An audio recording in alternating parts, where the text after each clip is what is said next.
what does this actually do? And when should I be using it? And if you don't have a convection oven, are you missing out? My journey to finally understanding convection cooking involved lava lamps, ocean currents, air fryers, puffy jackets, wine, and the formation of stars. So buckle up. This is Minute Food. Hang with me for a quick high school science flashback. We all know warm air rises, right? It happens because when you add energy, molecules move around more, taking up more space. In other words, the density of the material decreases. So hotter, less dense air rises, and cooler, denser air moves in and takes its place. This density-driven movement of fluid, and by extension, movement of heat, is called convection. Convection happens all over the place, in a kettle of boiling water, a lava lamp, a hot air balloon, even newly formed stars. And it has big implications. Convection drives ocean currents, weather patterns, and the movement of tectonic plates. Kate, hi. Oh, sorry, hi. This is Minute Food, remember? Right, so sorry, I got carried away there. Back to the kitchen. When you turn on your oven, even on just a normal oven setting, the heating element heats up the surrounding air, which, well, you know. So anytime you use an oven, even without the convection setting, convection is happening. But the air and the heat it carries moves pretty slowly.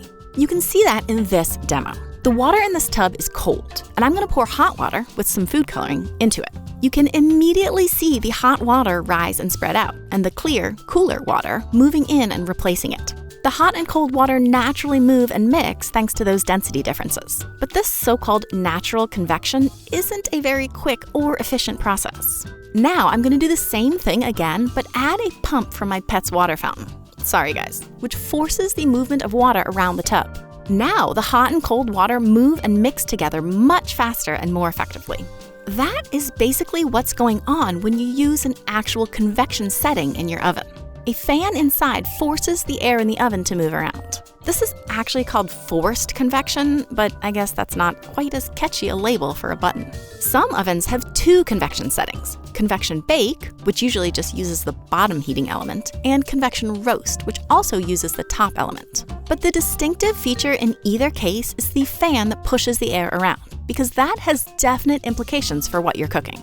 First and foremost, and pretty obviously based on that demonstration, it leads to a more even distribution of heat inside the oven. Because of how ovens are built and how they work, they tend to have hotter and cooler spots. You can see those in this thin layer of sugar that I baked on just the normal bake setting. But convection, by forcing the hot air around the oven, helps distribute the heat, evening out the temperature throughout. So if you're concerned about hot spots or cooking stuff evenly, the convection setting is worth a try. Convection also tends to cook stuff faster.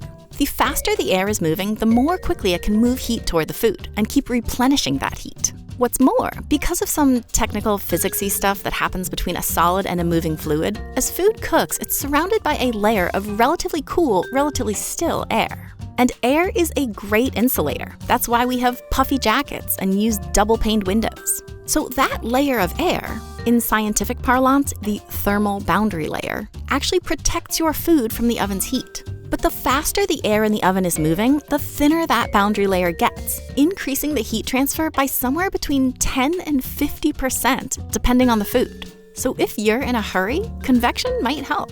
The third big benefit of convection cooking is ultra-browned crispiness. As all that fast-moving air thins out the boundary layer and whisks away moisture from the surface of the food, it creates the dry, high-temperature conditions that promote the Maillard reaction and a crispy surface. So anything you want to get nice and brown, crispy, or simply dried out can benefit from the convection setting. But convection isn't always ideal. That fast-moving air can mess with delicate foods and lightweight stuff. And faster cooking times might prevent dense, wet doughs like banana bread from getting fully set, or some cookies from spreading out as much as they should. But honestly, for most conventional recipes, you can use the convection setting. That's what we do in our house. You'll probably want to drop the oven temp just a bit and reduce the cooking time. But what if you want the benefits of convection cooking, but don't have an oven with a convection setting?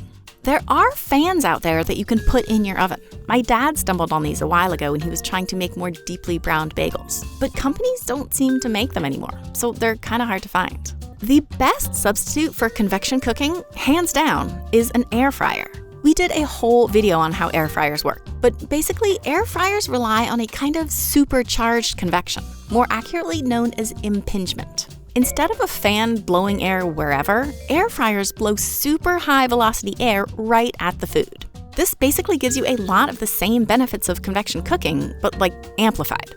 Air fryers are like convection ovens on steroids. There are other hacks too, based on what you want out of the convection setting. If you're looking for better heat distribution in your oven, you can try cooking with a pizza stone on the bottom rack. It'll hold onto heat and help diffuse it through the oven. You can also try rotating your pans more frequently. If you're going for better browning or colossal crispiness, make sure your food is good and dry, and try any of the other tips from our Maillard video. You can also try starting your cook at a higher temp than normal before bringing it down for the rest of the bake. These tips won't get you all the way to the level of a convection oven or an air fryer, but they should help you reap at least some of the same benefits. And speaking of benefits, convection isn't just helpful in your oven. You can put the very same scientific principles to work in other ways in your kitchen. You're already doing it every time you, say, stir soup. Mixing up the hotter and cooler parts of the fluid is a perfect example of forced convection.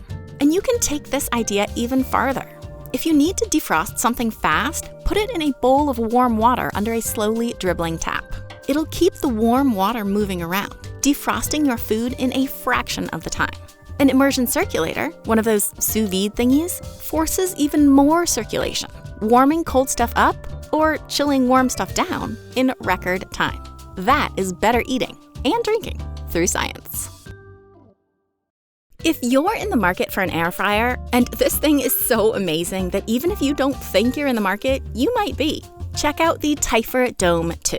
I have become such a fan of Typhor ever since I used their life-changing wireless thermometers in our spatchcocking video. Not only are their products thoughtfully designed to make you a better cook, but they also look so good in your kitchen. Okay, so the Dome 2 has what Typhor calls 360-degree heating technology.